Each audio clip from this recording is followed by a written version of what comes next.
Hey, it's Drybear. I recently put out a video going over how to not die in Diablo 4, and many people are still experiencing this as they push into end game for World Tier 4. They push higher Nightmare, they start doing these really hard bosses, and their characters just get one shot. Like, you just get absolutely dominated. The scaling of damage done, not only for the tier difficulty that you're doing, but also in level difference. So as you go higher in Nightmare, the enemies start getting more and more higher level than you. And when that starts getting to 20 or 30 levels higher, all of a sudden, things that didn't bother you before may actually just one-shot you if you walk into them. So I posted a video going over how to be tankier, how to survive better in Diablo 4, and I even went over a whole bunch of mob types and how to deal with them, how to engage with them in a safe way. But people have been asking for a class-specific guide. That went over the general aspects and ways to make your character tankier. But what about the class-specific ways that you can make your character tankier? And since the character I've been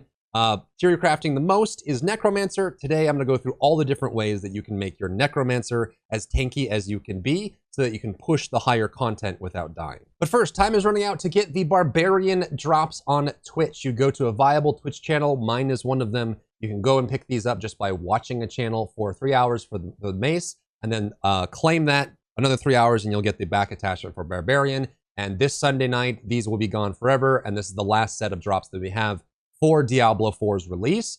There probably will be more for the season. I hope that they're planning more drops, but just make sure you don't miss out on these because these are free. Okay, so I'm not gonna go over the general like mob types and stuff like that again. I'll link the video down in the description going over how to not die. It was like an hour long with timestamps going over all the different ways that you can die in Diablo 4. Today, we're going to focus on what makes Necromancer durable and how to avoid death playing Necromancer in difficult content. It is worth reviewing the general, there's like 4 or 5 legendary aspects that are good for all classes in getting tankier and becoming stronger. And those, I think, are something you should have at least 2 of in your build, if not more if you can fit it, because they're required in order to survive big content.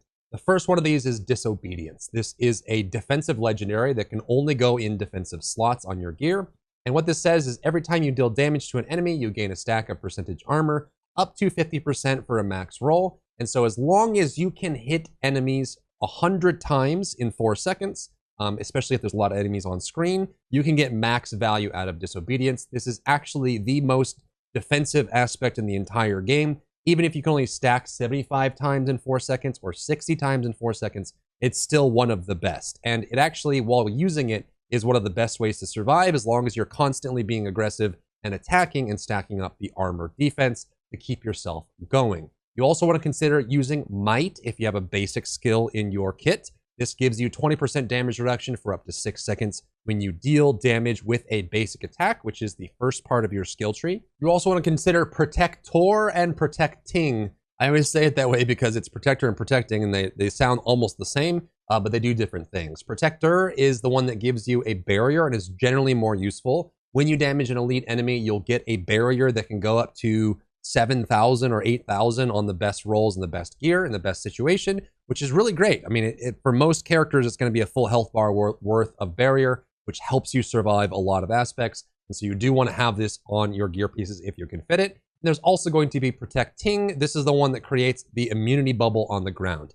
This one's a little bit harder to use because it has a 1.5 minute cooldown. But while you're standing inside the bubble, you can actually get perfect immunity, which for some burst classes can be everything that you need to get through a difficult room. The barrier goes down, you can stand in it and just spam damage as hard as you can for a couple seconds, burn through the room, and then all of a sudden you're safe and you go, wait 90 seconds, go into the next room and survive that way. This one's a little bit more niche and requires more planning. You can even put it on your amulet for, I believe, up to 8 seconds of immunity. But then while it's down, you're not getting any defensive benefits. So you kind of have to pay attention to that. It'll also give special mention to Eluding Aspect. This is a generic aspect that is very important for high level play. What happens is if you ever cross below 35% HP while you are currently crowd controlled, it will give you Unstoppable for 4 seconds. And this gives you a 20-second cooldown.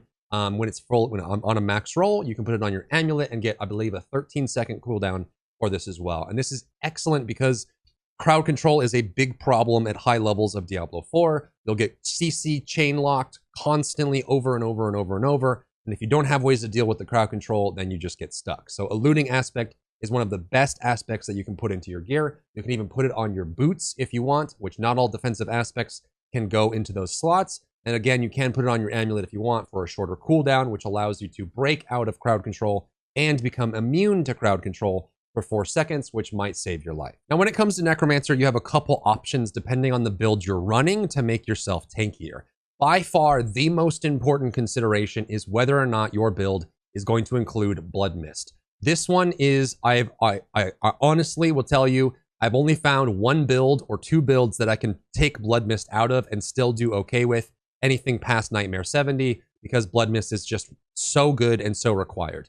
This makes you immune to damage for 3 seconds. It also allows you to heal, and you can also spawn corpses or fortify. But the most important part is that you can activate it when you're crowd controlled, and then you become immune. It doesn't actually say unstoppable on this, but this is an unstoppable effect because you can do it while you're CC'd and can't be CC'd after, which is exactly what unstoppable is. So this allows you to avoid things like exploding blood blisters, exploding lightning storms that come down from above, a big explosion on the ground, a tank, you get stuck on something, you get stunned, and then there's a giant goat man about to slam down on your head and one-shot you. Blood Mist saves the day on that and allows you to avoid some very serious and heavily dangerous mechanics. And so if you're not running Blood Mist in your build, I would argue that you need a very good reason why, because this is one of the few abilities that's mostly required for high-end Necromancer play as it stands right now. I hope that changes in the future, but just be aware that Blood Mist is one of the best defensive options that you can have for the class. The next thing to talk about is Fortify. Now, Fortify is different from Barriers. Barriers is temporary health that sits on your character. Fortify is kind of this new mechanic that they invented for Diablo 4. You build up Fortify, and your Fortify amount can be all up to your maximum life.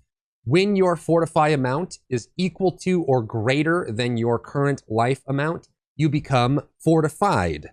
When you have that status on you, you gain benefits that apply to you when you're fortified, which, by the way, you can get damage reduction while fortified on many different pieces of gear, like Amulet, and get that bonus. And you can also put in sapphires into your armor pieces to get damage reduction while fortified as well, which you can maintain fortified almost all the time if you have a fortified build, and includes ways that you can kind of have that set up for your character, which is really useful. So consider if you can actually run fortified and have fortified on your character, and if you can make good use of it. You can get chance to fortify. You can pick up drain vitality if you're running blood to get more fortify. You can also fortify with Blood Mist. You can fortify with Dreadful Bone Prison. You can fortify with Hemorrhage. You can fortify with Blood Surge. There's plenty of different ways that you can add fortify to your build. And again, you can get increased fortify generation on your gear, and you can also get fortify chance when you have gear procs as well. While we're on the topic of gems, one of the best gems you can get for your armor is going to be Topaz. This gives you damage reduction while you're crowd control impaired, which means that if you get CC'd, including slows, you proc a large amount of damage reduction. With a focus in your offhand or a two-hander, you can get 50% damage reduction from the 5 slots. But if you run a shield, you can also get damage reduction while crowd control impaired on this as well, going up to 60%. So while you're crowd controlled, it's pretty easy to hit the damage reduction cap when you have topazes in your gear. And it helps a lot because crowd control is literally everywhere. The next consideration for durability on Necromancer is going to be whether or not you can fit Bone Storm into your build. One of the best ways to keep your character alive is the combination of the Shielding Storm aspect and Bone Storm. This makes it so that when Bone Storm damages an enemy, you gain a barrier equal to a percentage of your base life for 10 seconds. And this is every single time Bone Storm damages an enemy. So when you walk in a group of enemies, you get a whole bunch of barrier from this. What's cool about Shielding Storm is that it does apply to your minions. Your minions will get a portion of your barrier on top of that. You can also make it so that when you consume your corpses, Bone Storm's duration can be increased. You can even run Ossuous Gale, which is the aspect that increases it, on Amulet for even longer duration. If you're running Decrepify for cooldown reduction, you can have near perfect uptime on Bone Storm, giving you very high barrier value and keeping you alive. It's one of the best ways to survive as a Necromancer is running Bone Storm plus that Shielding Storm aspect. You can also run Shielding Storm on your Amulet too, and then get 8% of your base life every time it deals damage. and then Oswist Gale on a different, which will give you 8 seconds longer for consuming corpses. And you can even have the bonuses from consuming corpses from Oswist Gale, as it does count as consuming when Oswist Gale picks up one and destroys it. When it comes to stats, it's the same for Necromancer than it is for all other classes. For defensive slots, for like Helm, Amulet, Chest, and Legs, and Shield, you want to consider getting your damage reduction rolls on that. Damage reduction from close, damage reduction from shadow damage over time. If they have a shadow dot like Shadow Blight on them, you want damage reduction from that. Even damage reduction from distant can be super nice. I've started running damage reduction from distant recently, just for things like corpse bows or long range crossbowmen that one shot you from off screen. Having that damage reduction from distant prevents you from being one shot, and I found good use in it, pushing past like Nightmare 80 and above so that you don't just die from something you can't see, which is super useful as well. But damage reduction can roll on chest, it can roll on legs, it can roll on amulet, it can roll on shield. Getting all of that stacked up is super nice, and again, your minions will get a portion of it if you're running a minion build. You can also roll lucky hit chance to heal on gloves and on your offhand as well, which if you're running a lucky hit build, these can roll pretty high. I believe you can get gloves up to about chance to heal for 1200, and same thing goes for offhand, which means you have perfect rolls on both of those. As you're lucky hitting, you're going to be healing for a buttload of HP. You can also run Temerity if you have lots of healing, and you can also run with Crowded Sage, though I think Crowded Sage in general, because Crowded Sage is capped at like 3 enemies, it's actually terrible. I've tried to make Crowded Sage work. I don't think it's that worth it. I think you're better off going for like Blood Orb healing or chance to heal, just because it's just so heavily capped. Also consider running Reap. It's one of the best ways to get damage reduction. Reap has built into it, without any modifiers, when you damage an enemy with Reap, you get damage reduction 15% for 2 seconds. You can combine this with Might, which means that you'll get 35% damage reduction as long as you're hitting consistently with Reap, and it's one of the best ways to survive. You combine that with all your CC reductions, your rolled damage reductions on your gear, all of the extra dodge and bonuses and healing from that, plus the damage reduction from Reap and from having Might activated. It can be incredibly powerful, and it's one of the best ways to keep yourself alive. Also consider Death's Embrace. This gives you 9% damage reduction in close, and most competitive Necromancer builds will run this because some of the enemies that are the most dangerous are close enemies. They're melee, or they have a charging attack, which means that they'll always be dealing damage at close range to you, which means you get a free 9% damage reduction from those enemies that are hitting you. For Paragon, Territorial is an awesome pickup. This one, when you have the dexterity requirement fulfilled, you get damage reduction against close enemies, another 10% on this. It also works for close damage if you have a build that benefits from it, but activating this glyph by itself gives you 10% damage reduction, which is massive. Another favorite is Scent of Death legendary node on the Scent of Death Paragon board. This one is, you always get value from it no matter what.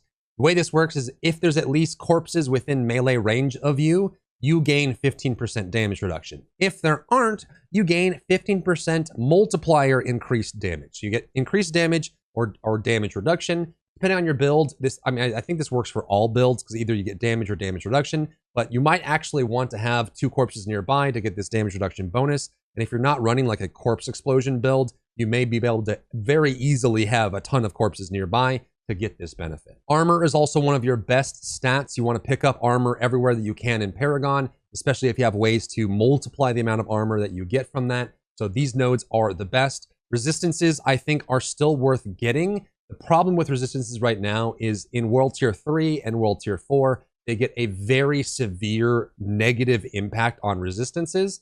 However, it gets to the point, at least in Nightmare 80+, that some of the magic effects, like a teleporting lightning effect, will one-shot you if you don't have at least a little bit of resistance. And I've also found that having enough cold resistance prevents you from being frozen in a single hit from cold enchanted enemies. So I think you kind of want to play that by ear, figure out how you want to best employ resistances in your build. But in general, running armor in your Paragon and then running skulls in your gear for more armor gives you the most amount of damage reduction possible. Just remember, if you don't have any resistances at all, you will run into some really weird situations where certain affixes will just destroy you and you'll have to avoid them or add a little bit more resistance into your build. Also, do not sleep on Blood Orbs. Blood Orbs is a mechanic that is unique to Necromancer, and they are actually insanely, insanely powerful.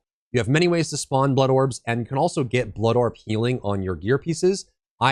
For all my blood builds, have pushed blood orbs to their limit, and they are ridiculous. They'll heal for like half your HP, and you can cover the screen in blood orbs. They can also make them fortify you as well through the blood passives inside of the Paragon tree. So you can give them to fortify you for 7% of your max life, plus heal for half your life every time you pick up one. You can put on the Embalmer, which makes so that when you consume a corpse for any reason, even if it's Ossuous Gale for Bone Storm, you can spawn blood orbs. You can also make Corpse Tendril spawn a boatload of blood orbs by putting the modifier on it that makes so that it spawns blood orbs. You can also run, when you pick up a blood orb, you want to use Enhanced Hemorrhage, which makes your next hemorrhage do AoE, and Hemorrhage by default has a chance to form a blood orb. So you put blood orbs all over the screen, you collect them inside of Blood Mist, which means you're immune, and you can heal for ridiculous amounts. This even works with Temerity as well if you want to have barriers on top of that. And you may have noticed that one of the best and most survivable builds in the game right now is an Explosive Mist build for shadow damage that has been able to clear the hardest content in the game. And the reason for this primarily is that if you have enough corpses, you can infinitely reset the cooldown on Blood Mist and be immune to damage 70 to 80% of the time. And you do this with the Explosive Mist aspect, as well as the aspect that leaves a trail behind that can trigger corpse explosion as well. And each one of these will reset the cooldown on Blood Mist. Especially if you're overpowering, you can reset the cooldown on Blood Mist. So if you are running a shadow build with Corpse Explosion and Blighted, you definitely have options to run the Explosive Mist build and get high uptime on Blood Mist. And of course, if you're immune most of the time, how can you die from anything? Also, if you're not running with a two-hander, I recommend considering a shield. The difference between having a focus offhand or a shield offhand is primarily going to be the block chance and the loss in damage. The main weapon damage will be slightly less when you have a shield on, but you'll have the ability to block, and you can block almost any hit in the game, including the application of statuses and things like that, which will reduce the damage taken or reduce the elemental bonus that you take from that as well. It can also, unlike focuses, roll damage reduction on it. You can see this one can roll up to 10.7%. You can even have damage reduction plus damage reduction on it and get even more durability from that. And the block can go to your minions as well. You can also roll dodge chance on things like boots, which can give you a full dodge on applications of statuses, or very heavy corpse bow hits from off screen, which can be an absolute game changer.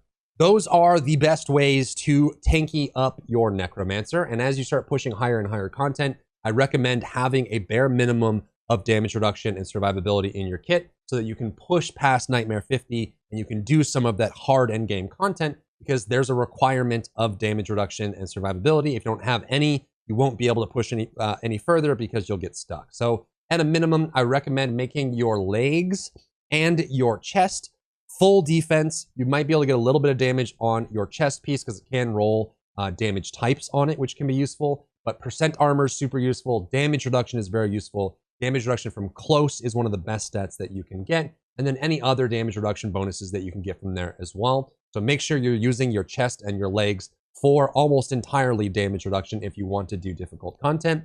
Consider damage reduction on your amulet as well, as it can roll some great damage reduction options here. And for Necro, definitely consider a shield if you can swing it.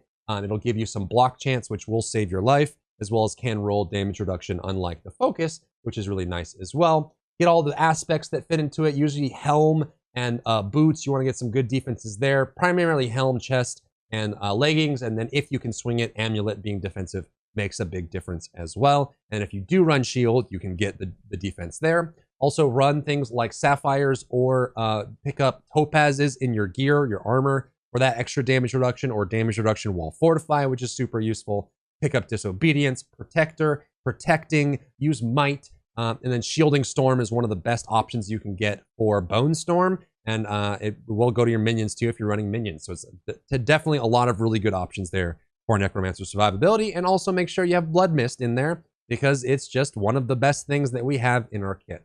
If you found value in the video, leave a like down below, leave a comment so the algorithm picks it up and shows this video to more people. And yeah, I'll see you on my live stream. If you enjoyed yourself today, leave a like down below. You can support me and my work on Patreon and view Patreon exclusive content, link in the description. Thank you so much for tuning in, and I'll see you in the next one.